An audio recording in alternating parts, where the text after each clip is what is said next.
Hello dear students, welcome back to my channel physics SPC. Moving charges and magnetism का एक question. Two charges of same nature are moving parallel to each other, they will. देखो, दो charge बना लिए, दोनों same nature के, positive positive माने हैं और पैरेलल मूव कर रहे हैं। तो वो क्या करेंगे? अट्रैक्ट करेंगे, रिपेल करेंगे, ये पूछ रहे हैं। तो बहुत से बच्चों को लगता है कि दो पॉजिटिव चार्ज हैं और पॉजिटिव पॉजिटिव हैं तो एक दूसरे के बीच बिटवीन रिपल्सन होगा, और आंसर चेक करते हैं, वो टिक कर देते हैं रिपल्सन पर, और करेक्ट भी होता है वो।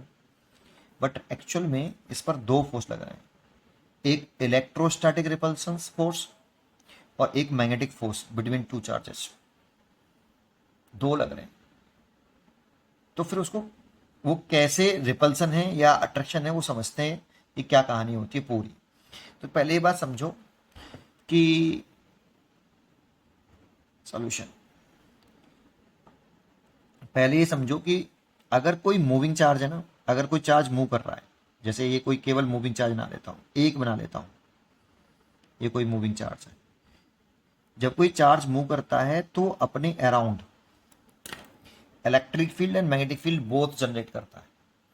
जब कोई चार्ज मूविंग चार्ज होता है तो चार्ज से इलेक्ट्रिक फील्ड तो प्रोड्यूस होता ही होता है, लेकिन जानते हो जब चार्ज मोशन में होता है तो उससे एक इफेक्टिव करंट आती है और करंट से मैग्नेटिक फील्ड आता है, करंट से मैग्नेटिक फील्ड आता है। तो ये मूविंग चार्ज अपने अराउंड एक इलेक्ट्रिक फील्ड और मैग्नेटिक फील्ड दोनों जनरेट करेगा, और जब ये दोनों जनरेट कर रहा है तो इलेक्ट्रिक फील्ड की वजह से इस वाले चार्ज पर एक मैग्नेटिक फोर्स लगेगा, और मैग्नेटिक फील्ड की वजह से मैग्नेटिक फोर्स लगेगा, और इलेक्ट्रिक फील्ड की वजह से इलेक्ट्रिक फोर्स लगेगा, दोनों फोर्स लगेंगे। अब इलेक्ट्रिक फोर्स की दर्शन और मैग्नेटिक फोर्स की दर्शन निकालते कैसे हैं? इलेक्ट्रोस्टैटिक फोर्स की दर्शन तो हमें आती है, बस मैग्नेटिक फोर्स की दर्शन कैसे निकालते हैं तो जरा समझते हैं। जैसे इस पॉइंट पर मेरे को मैग्नेटिक फील्ड निकालना है ड्यू टू, अगर ये मैग्नेटिक फील्ड जनरेट करेगा तो इस पॉइंट पर क्या मैग्नेटिक फील्ड की दर्शन होगी, उसे कैसे निकालते हैं? This is a position vector, और इसका मैग्नेटिक फील्ड, ये कितना मैग्नेटिक फील्ड डेवलप करेगा इस पी पॉइंट पर, तो इसका फॉर्मूला होता है B vector equal to mu naught upon 4 pi, ये वाला मूविंग चार्ज पहला वाला q into velocity vector into position vector divided by modulus of r का क्यू। ये इतना मैग्नेटिक फील्ड जनरेट करता है। अब इस मैग्नेटिक फील्ड की दर्शन वही होगी जो वी क्रॉस वी की होगी, और वी क्रॉस वी की दर्शन निकाल लो आप राइट हैंड क्रॉस प्रोडक्ट की दर्शन निकालो राइट हैंड थंब रूल से। तो आप अपनी फिंगर को पहले वेक्टर की दर्शन में रखो, राइट हैंड की फिंगर को फर्स्ट वेक्टर की दर्शन में, वेलोसिटी वेक्टर की दर्शन में, और फिंगर को कर्ल करो पहले वेक्टर से दूसरे वेक्टर की तरफ छोटे एंगल से, क्रॉस प्रोडक्ट की दर्शन निकाल लीजिए वी क्रॉस वी। तो देखो थंब किधर आ रहा है, नीचे। देखो अपनी फिंगर को पहले वेक्टर से दूसरे वेक्टर की तरफ छोटे एंगल से घुमा दो, वी क्रॉस वी, तो डाउनवर्ड डायरेक्शन में मैग्नेटिक फील्ड आ रहा है। थंब वी क्रॉस वी की डायरेक्शन को रिप्रेजेंट करेगा, जो डायरेक्शन वी क्रॉस वी की होगी वही वी की डायरेक्शन होगी। तो यहाँ पर मैग्नेटिक फील्ड डाउनवर्ड डायरेक्शन में आ रहा है due to this moving charge, और इतना मैग्नेटिक फील्ड होता है। इसका ये फॉर्मूला कैसे आया, इसका डेरिवेशन देखना है तो मैं डिस्क्रिप्शन में इसका डेरिवेशन देख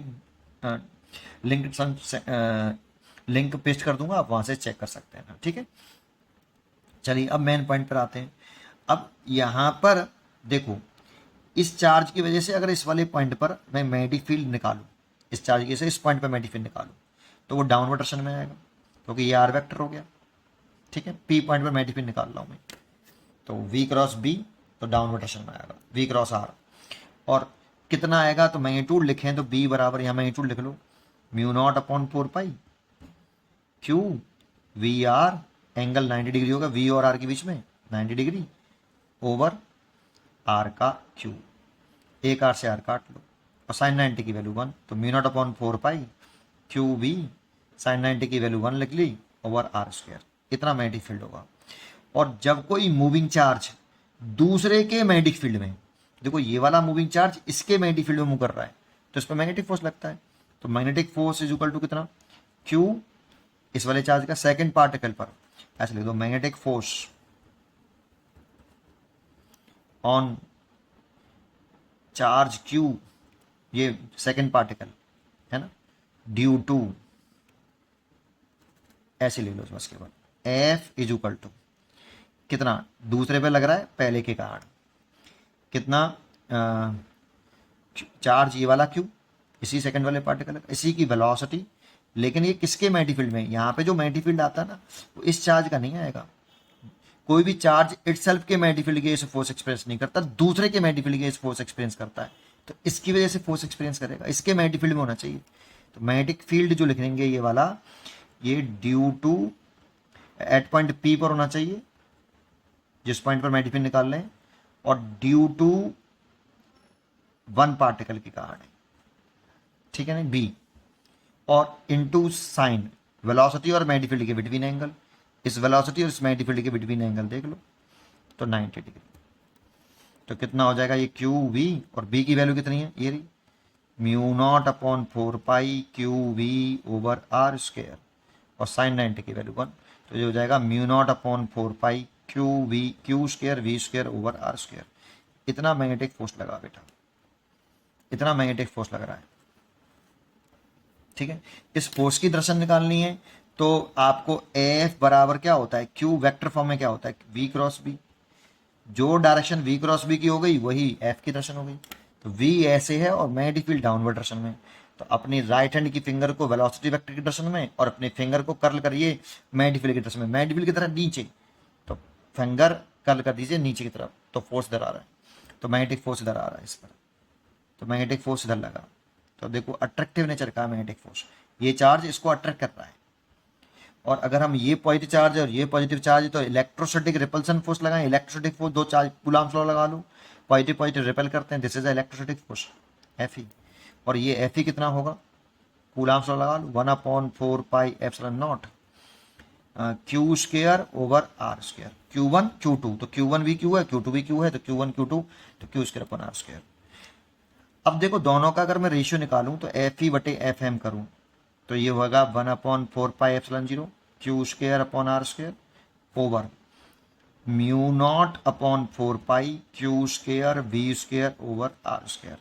देखो q square upon r square से q square upon r square कट गया, 4 पाई से 4 पाई कट गया, तो ये आ गया एफ ई बटे एफ एम बराबर आया 1/म्यू नॉट एप्सिलॉन नॉट और वी स्क्वायर।